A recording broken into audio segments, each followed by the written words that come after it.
ರಾಯಚೂರು ಗ್ರಾಮಾಂತರ ಕ್ಷೇತ್ರದ ತುರುಕುಂಡೋಣ ಗ್ರಾಮದಲ್ಲಿ 3 ಶಾಲಾ ಕೊಠಡಿ ಉದ್ಘಾಟನೆ. ಶಿಕ್ಷಣ ಸಂಸ್ಥೆಗೆ 9 ಎಕರೆ ಭೂಮಿಯನ್ನು ಮೀಸಲಿಟ್ಟು ವೀರಭದ್ರೇಶ್ವರ ಏತ ನೀರಾವರಿ ಅನುಮೋದನೆ ಮಾಡಿಸಿದ ಶಾಸಕ ಬಸವನಗೌಡ ದದ್ದಲ್. ರಾಯಚೂರು ಗ್ರಾಮಾಂತರ ಕ್ಷೇತ್ರದ ವ್ಯಾಪ್ತಿಯಲ್ಲಿ ಬರುವ ತುರುಕುಂಡೋಣ ಗ್ರಾಮದಲ್ಲಿ ಇಂದು ರಾಯಚೂರು ಗ್ರಾಮಾಂತರ ಕ್ಷೇತ್ರದ ಶಾಸಕ ಬಸವನಗೌಡ ದದ್ದಲ್ ರವರು 3 ಶಾಲಾ ಕೊಠಡಿಗಳನ್ನು ಉದ್ಘಾಟನೆ ಮಾಡಿದರು. ಅದೇ ಸ್ಥಳದಲ್ಲಿ 10 ಕೊಠಡಿಗಳನ್ನು ನಿರ್ಮಿಸಿದ್ದು, ಈ ಗ್ರಾಮದಲ್ಲಿ 9 ಎಕರೆ ಸರ್ಕಾರಿ ಭೂಮಿಯನ್ನು ಶಿಕ್ಷಣ ಸಂಸ್ಥೆಗೆಂದೇ ಮೀಸಲಿಟ್ಟು ಆ ಸ್ಥಳಕ್ಕೆ ಬೇರೆ ಬೇರೆ ರೈತರು, ಬೇರೆ ಬೇರೆ ಗ್ರಾಮದ ಜನರು ಭೂಮಿಯನ್ನು ಕಬಳಿಸಿಕೊಳ್ಳಲು ಅರ್ಜಿಗಳನ್ನು ಸಲ್ಲಿಸುತ್ತಿದ್ದು, ಅದು ನನ್ನ ಗಮನಕ್ಕೆ ಬಂದ ನಂತರ ಆ ಭೂಮಿಯನ್ನು ಸರ್ಕಾರದಿಂದ ಶಿಕ್ಷಣ ಸಂಸ್ಥೆಗೆ ಮೀಸಲಿಡಬೇಕೆಂದು ಸಂಬಂಧಪಟ್ಟ ಅಧಿಕಾರಿಗಳಿಗೆ ತಿಳಿಸಿದರು. ಆ 9 ಎಕರೆ ಸ್ಥಳದಲ್ಲಿ ಏಕಲವ್ಯ ಶಾಲೆ, ಹೈಸ್ಕೂಲ್ ಶಿಕ್ಷಣ ಸಂಸ್ಥೆಗೆ ಮಾದರಿಯ ಗ್ರಾಮವಾಗಿಸಬೇಕೆಂದು ಇಲ್ಲಿ ಸ್ಥಳವನ್ನು ಮೀಸಲಿಟ್ಟಿದ್ದೇನೆ ಎಂದು ಸಭೆಯಲ್ಲಿ ತಿಳಿಸಿದರು. ವೀರಭದ್ರೇಶ್ವರ ಏತ ನೀರಾವರಿ ಮಠಮಾರಿ, ಹಿರಾಪುರ, ತುರುಕೊಂಡೋಣ, ತಿಪ್ಪಲಿ, ಬಿ ಯಾತ್ಲಾಪುರ, ರಾಜೊಳ್ಳಿ, ಅಲ್ಕೂರ್ ಗ್ರಾಮದ ರೈತರ ಹೊಲಗಳಿಗೆ ನೀರು ಬಾರದೆ ಇದ್ದ ಕಾರಣ 800 ಕೋಟಿ ಕಾಮಗಾರಿ ವೀರಭದ್ರೇಶ್ವರ ಏತ ನೀರಾವರಿ ಎಂದು ಅನುಮೋದನೆ ಮಾಡಿಸಿಕೊಂಡು ಬಂದಿದ್ದೇನೆ ಎಂದು ಶಾಸಕರು ಸಭೆಯಲ್ಲಿ ತಿಳಿಸಿದರು. ಮುನರಾಬಾದ್ ಡ್ಯಾಮಿನಿಂದ ಬರತಕ್ಕಂತಹ ನೀರು ಈ ಹಳ್ಳಿಗಳಿಗೆ ನೀರು ಟೈಲ್ಯಾಂಡ್ ಆಗಿರುವುದರಿಂದ ನೀರು ಬರುತ್ತಿರಲಿಲ್ಲ. ಹಾಗಾಗಿ ಪ್ರತ್ಯೇಕವಾಗಿ ಒಂದು ಪ್ರಾಜೆಕ್ಟ್ ಅನ್ನು ನಿರ್ಮಿಸಿ ಈ ಭಾಗದ ಗ್ರಾಮದ ರೈತರ ಭೂಮಿಗಳಿಗೆ ನೀರು ಅನುಕೂಲವಾಗಲೆಂದು ಮಾಡಿದ್ದೇನೆ ಎಂದು ಸಭೆಯಲ್ಲಿ ತಿಳಿಸಿದರು. ಇಲ್ಲಿನ ಶಾಲಾ ಮಕ್ಕಳು ಮತ್ತು ನನ್ನ ರಾಯಚೂರು ಗ್ರಾಮೀಣ ಕ್ಷೇತ್ರದ ತುರುಕೊಂಡೋಣ ಗ್ರಾಮದ ಸುತ್ತಮುತ್ತಲಿನ ಜನರ ಮಕ್ಕಳಿಗೆ ಶಾಲೆಗೆ ಬರಲು ಬಹಳ ಅನುಕೂಲವಾಗುತ್ತದೆ. ಶಾಲೆಯ ಮಕ್ಕಳು ತಾವು ಒಳ್ಳೆಯ ಶಿಕ್ಷಣ ಪಡೆದು ತಂದೆ ತಾಯಿಗಳ ಮಾತಿಗೆ ಬದ್ಧರಾಗಿ ಒಳ್ಳೆಯ ವಿದ್ಯಾವಂತರಾಗಿ ತಮ್ಮ ಛಲ ಸಾಧಿಸಬೇಕು ಎಂದು ಶಾಸಕರು ಶಾಲಾ ಮಕ್ಕಳಿಗೆ ತಿಳಿಸಿದರು. ಈ ಸಂದರ್ಭದಲ್ಲಿ ಮಲ್ಲಿಕಾರ್ಜುನ ಗೌಡ ತಲಮಾರಿ, ಜನಾರ್ದನಗೌಡ ಹಂಚನಾಳ್, ನಾಗೇಂದ್ರಪ್ಪ ಮಠಮಾರಿ, ಶಿಕ್ಷಣ ಅಧಿಕಾರಿಗಳು, ಶಾಲಾ ಮುಖ್ಯೋಪಾಧ್ಯಾಯರು, ಶಾಲಾ ಶಿಕ್ಷಕರು, ಊರಿನ ಹಿರಿಯ ಮುಖಂಡರು, ಪಕ್ಷದ ಕಾರ್ಯಕರ್ತರು, ಶಾಲಾ ಮಕ್ಕಳು ಉಪಸ್ಥಿತರಿದ್ದರು. ವರದಿಗಾರರು ಗಾರಲದಿನ್ನಿ ವೀರನಗೌಡ, NKS TV4. ವರದಿ ಗಾರಲದಿನ್ನಿ ವೀರನಗೌಡ, NKS TV4. ವರದಿ ಗಾರಲದಿನ್ನಿ ವೀರನಗೌಡ, ಪ್ರಜಾಪವರ್ ಟಿವಿ. ನಮ್ಮ ರೈತಾಪಿ ವರ್ಗಕ್ಕೆ ಇಂದ ಏನು ನಮಗೆ ಮುಂಡ್ರಾಬಾದಿಂದ ಬರುವಂತ ತುಂಗಭದ್ರಾ ನೀರಾವರಿ ಪ್ರದೇಶ ನಮಗೆ ಬರ್ತಾ ಇತ್ತು ಹಿಂದೆ. ಆದ್ರೆ ಬರ್ತಾ ಬರ್ತಾ ಮೇಲಿ ಭಾಗದಲ್ಲಿ ನೀರಾವರಿ ಆದ ಮೇಲೆ ನಮಗೆ ನೀರು ಮಠಮಾರಿಗೆ ಇನ್ನ ಲಾಸ್ಟ್ ಆಗುವಂತದಕ್ಕಿತ್ತು.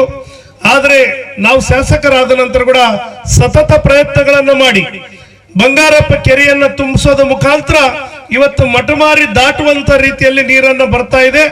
ಆದ್ರೆ ಕೂಡ ನೀರು ಸಾಲ್ತಾ ಇಲ್ಲ ಅಂತೇಳಿ ನಮಗೆ ತುರುಕುಂಡೋಣ ಗ್ರಾಮಕ್ಕೆ ಮತ್ತು ಈರಾಪುರ ಮತ್ತು ಮೂಡಲ್ದಿನ್ನಿ, ಬಿ ಯದ್ಲಾಪುರ ಮತ್ತು ರಾಜೊಳ್ಳಿ ಮತ್ತು ಮಠಮಾರಿ, ಏನು ನಮಗೆ ಕೂರ್ತಿಪ್ಲಿ ಈ ಗ್ರಾಮದಲ್ಲಿ ಮತ್ತು ಆಲ್ಕೂರು ಈ ಭಾಗದಲ್ಲಿ, ಆಲ್ಕೂರು, ದುಗುಲೂರು ಈ ಗ್ರಾಮಗಳಿಗೆ ಕೂಡ ನೀರಾವರಿ ಪ್ರದೇಶ ಬರ್ಬೇಕಂತೇಳಿ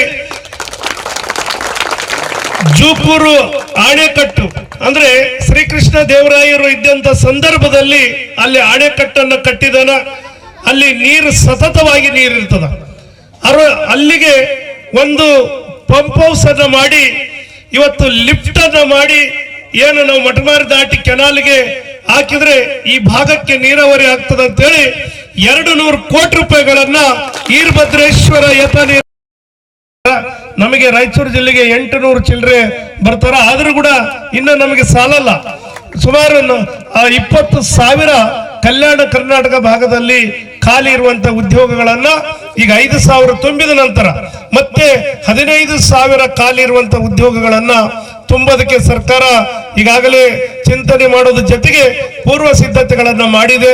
ಆದಷ್ಟು ಜಲ್ದಿ ಶಿಕ್ಷಕರನ್ನ ಕೊಟ್ಟಾಗ ನಮ್ಮ ಶಿಕ್ಷಣ ಗುಣಮಟ್ಟ ಕೂಡ ಜಾಸ್ತಿ ಆಗ್ತದಂತ ಕೂಡ ಈ ಸಂದರ್ಭದಲ್ಲಿ ಹೇಳಿ, ಇವತ್ತು ಕರ್ನಾಟಕ ಸರ್ಕಾರ ಎಲ್ಲ ಸೌಲಭ್ಯಗಳನ್ನು ಕೊಟ್ಟಿದೆ ಇಲ್ಲಿಗೆಲ್ಲ ಸಮವಸ್ತ್ರ, ಮಧ್ಯಾಹ್ನದ ಬಿಸಿ ಊಟ, ಶೂಸ್ಗಳಿರ್ಬೋದು ಮತ್ತು ಬಿಸಿ ಏನಿದು ಮೊಟ್ಟೆ ಇರ್ಬೋದು, ಬಿಸಿ ಹಾಲು ಇರ್ಬೋದು, ಇವೆಲ್ಲವನ್ನ ಫೆಸಿಲಿಟಿಗಳು ಕೊಟ್ಟಿದೆ.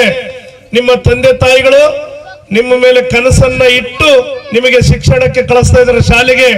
ತಂದೆ ತಾಯಿಗಳ ಕನಸನ್ನ ಉಳಿಬೇಕಾದ್ರೆ ನೀವು ಉತ್ತಮವಾಗಿ ಶಿಕ್ಷಣವನ್ನ ಪಡಿಬೇಕು.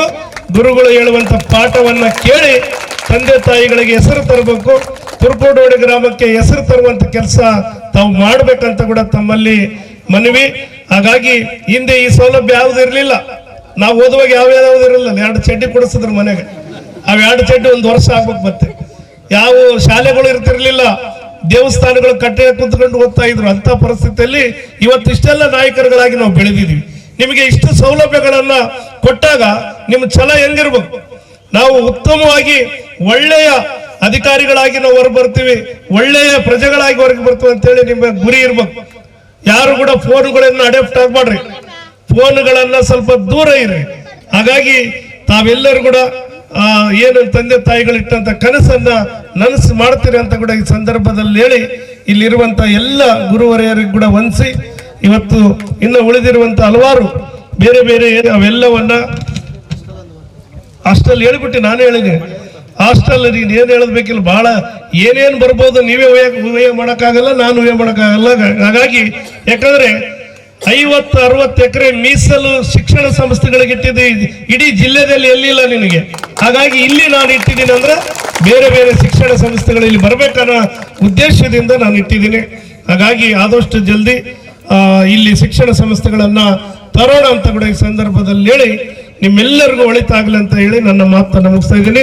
ಜೈ ಹಿಂದ್, ಜೈ ಕರ್ನಾಟಕ.